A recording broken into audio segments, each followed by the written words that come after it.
할렐루야. 사랑하는 성도님들, 오늘 저와 여러분에게 주시는 하나님의 말씀은 잠언 29장 1절로 14절까지 말씀입니다. 제가 봉독하겠습니다. 자주 책망을 받으면서도 여전히 고집을 피우는 사람은 예기치 않은 패망을 당하고 구제가 불가능한 사람이 되고 말 것이다. 의로운 사람이 권력을 잡으면 백성들이 즐거워하지만 악한 자가 권력을 잡으면 백성들이 탄식한다.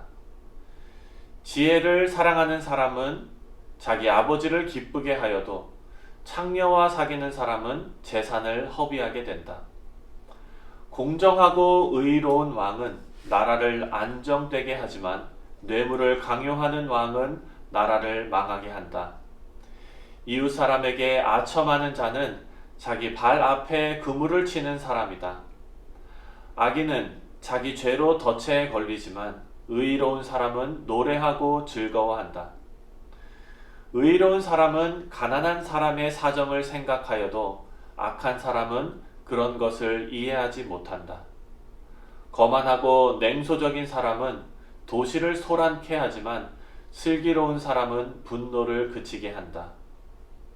지혜로운 자와 미련한 자가 다투게 되면 미련한 자가 노하든 웃든 그 다툼은 쉽게 그치지 않는다. 피에 굶주린 자는 정직한 사람을 미워하지만 의로운 자는 정직한 사람의 생명을 보호한다. 어리석은 사람은 쌓인 분노를 다 터뜨려도 지혜로운 사람은 그 분노를 억제한다. 통치자가 거짓말에 귀가 솔깃하면 그 밑에서 일하는 사람들도 악하기 마련이다. 가난한 사람이나 부자가 다 함께 섞여 살기 마련이지만 한 가지 공통점은 여호와께서 그들의 눈에 다 같이 빛을 주셨다는 점이다. 왕이 가난한 사람의 권리를 옹호해주면 그의 왕위가 오랫동안 지속될 것이다. 아멘. 아멘. 네, 사랑하는 성도님들, 우리는 계속해서 마음 제어라는 큰 주제의 틀 안에서 이번 주 말씀을 묵상하고 있습니다. 통제를 벗어난 마음은요, 유혹을 따라 미련한 길로밖에 갈 수가 없습니다. 우리 사랑하는 성도님들께서 지혜의 말씀으로 우리 마음을 잘 제어하여서 순종의 길, 또 옳은 길, 하나님께서 기뻐하시는 길을 살아내시기를 주님의 이름으로 축원드립니다. 오늘 본문 말씀의 제목을 가난한 자를 돌아보는 공의라고 매일 성경에 나와 있습니다. 매일 성경에 보면은요, 다음과 같이 정리해 놓고 있습니다. 제가 읽어드리겠습니다. 오늘 본문은 통치자에 대한 교훈들을 다룹니다. 먼저 본을 보이는 자, 본을 보이는 지도자, 공의를 실천하고 과중한 세금을 부과하지 않는 지도자의 모습을 요구합니다. 네, 이렇게 오늘 본문 말씀을 매일 성경에서는 정리하고 있습니다. 자, 오늘 말씀을 1절부터 같이 한번 살펴보도록 하겠습니다. 1절에 보니까 자주 책망을 받으면서도 여전히 고집을 피우는 사람은 예기치 않은 패망을 당하고 구제가 불가능한 사람이 되고 말 것이다 라고 말씀하고 있습니다. 여러분, 여기 나오는 책망이라는 단어 뒤에 사람이라는 단어와 연결이 되어 있다는 것을 우리는 살펴보아야 합니다. 따라서 책망의 사람, 다시 말해서 본인의 잘못에 대해서 충분히 깨달을 수 있을 정도로 많은 책망을 받은 사람을 의미하는 것입니다. 여러분, 그럼에도 불구하고 목이 곧아서 교만해서 고집을 피우는 사람은 패망을 당할 것이라고 오늘 본문 말씀이 경고하고 있습니다. 사랑하는 성도 여러분, 오늘 이 말씀을 우리는 결코 가볍게 여겨서는 안 됩니다. 3절 말씀과 함께 묶어서 이 말씀을 한번 생각해 보겠습니다. 3절에 보니까 지혜를 사랑하는 사람은 자기 아버지를 기쁘게 하여도 창녀와 사귀는 사람은 재산을 허비하게 된다. 여러분, 창녀와 사귀는 사람은 재산을 허비하게 된다라고 말씀하는데요, 여기서는 단순히 재산만 허비하는 그런 의미가 아닙니다. 허비한다는 단어의 의미가 단순히 잃어버린다, 그냥 없어져 버린다 이런 의미가 아니고요. 파괴된다, 다 망가뜨려진다, 이런 아주 강한 의미의 단어입니다. 따라서 하나님의 책망, 그리고 의로운 자들의 책망, 또 사랑으로 맺어진 친구들의 책망, 이런 책망을 교만함으로 다 무시하고 하나님께서 기뻐하시는 길이 아니라 자신의 욕망만을 쫓는 그런 창녀와 사귀는 그런 사람들, 즉 단순히 음란한 삶을 사는 것이 아니라 영적으로 하나님의 말씀을 따라 살지 않는 그런 사람들은요, 지금 하나님의 은혜로 가지고 있는 행복의 조건들을 모두 파괴하게 된다, 모두 망가뜨리게 된다, 이런 의미입니다. 여러분, 이것은 무서운 일입니다. 우리는요, 하나님의 말씀을 따라 살지 않는 것을 너무 가볍게 생각하는 경향이 있는 것 같습니다.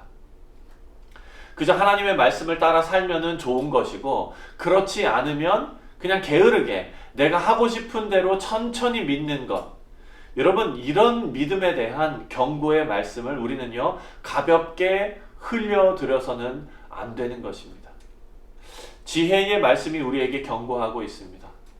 사람을 통해서, 또 상황을 통해서, 또 하나님의 말씀을 통해서 저와 여러분에게 하시는 경고의 말씀을 무시하면 결국 하나님께서 마지막에 공의를 드러내실 때 심판대 앞에 서게 되는 것입니다.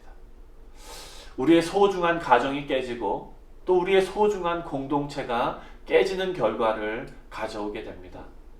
사랑하는 성도 여러분, 우리는요, 기회가 있을 때, 아직 돌이킬 수 있는 기회가 저와 여러분에게 주어졌을 때 하나님의 길로 돌이키고 소중한 행복의 공동체를 지켜야 될 줄 믿습니다. 그렇게 하나님의 길을 걸으시는 저와 여러분 다 되시기를 주님의 이름으로 축원드립니다.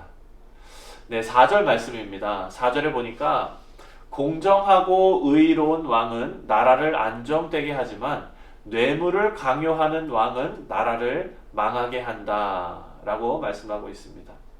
공정하고 의로운 왕이 나라를 안정되게 합니다. 사랑하는 성도님들, 현재 우리가 살고 있는 이 미국은요, 왕정국가가 아닙니다. 민주공화국입니다. 국민의 투표로 뽑힌 국민의 대표들이 국가의 정책을 세우고 결정합니다. 따라서 나라의 주인은 바로 저와 여러분인 것입니다. 우리는 모든 책임을 대통령과 의원들에게 떠넘기는 것은 우리의 의무를 저버리는 그런 일입니다. 나라를 바로 세우는 일은요, 대통령 한 사람의 힘으로 되는 것이 아닙니다.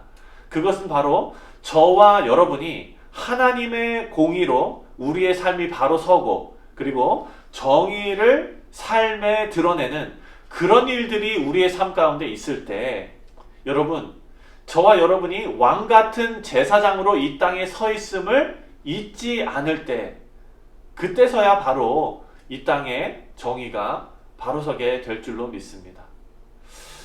7절 말씀을 보니까요, 7절 말씀에는 의로운 사람은 가난한 사람의 사정을 생각하여도 악한 사람은 그런 것을 이해하지 못한다 라고 말씀합니다.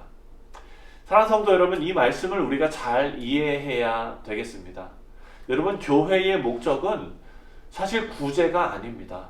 하지만 하나님의 사람들은요, 가난하고 어려움을 당하는 사람들의 사정을 생각할 수 있는 마음이 있는 그런 사람들입니다.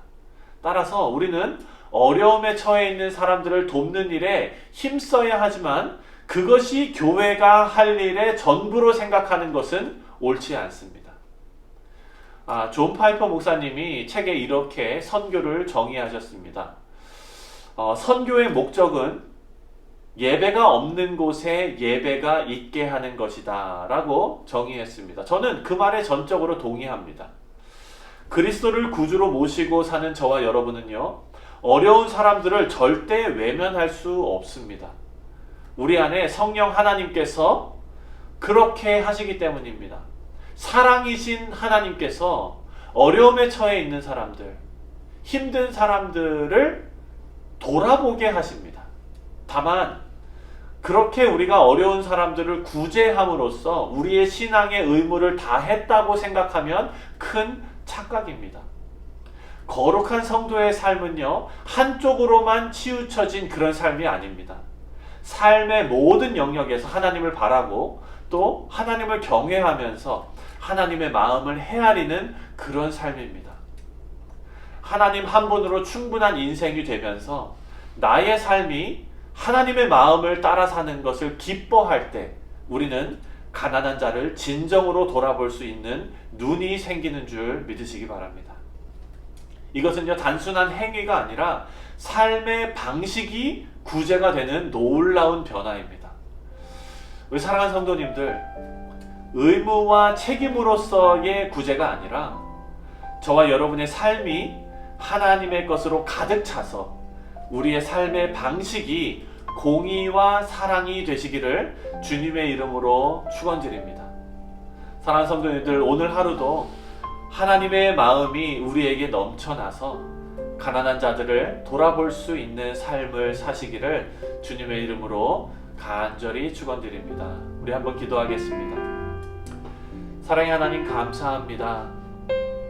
하나님, 우리의 삶이 하나님의 마음이 있는 곳을 향하기를 간절히 원합니다.